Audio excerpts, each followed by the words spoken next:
Sehemu nzuri mama zetu wanatuweka ni katika nyoyo zao. Ndo wewe unaumia, lakini mamako anaumia zaidi. Ndo wewe ukiharibikiwa, mamako anasononeka zaidi.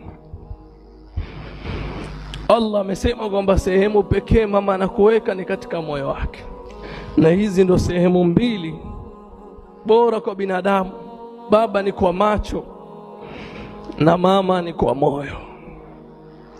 Lakini ni wangapi ambao kwamba maneno yetu yanawaumiza wazazi wetu?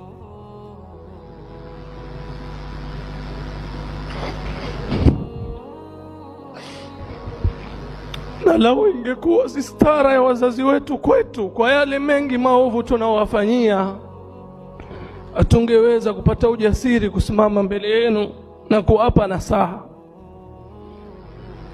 Tunamwomba Allah kama alivyotuwezesha kutoa nasaha hizi, atuwezeshe kufanyia kazi nasaha hizi.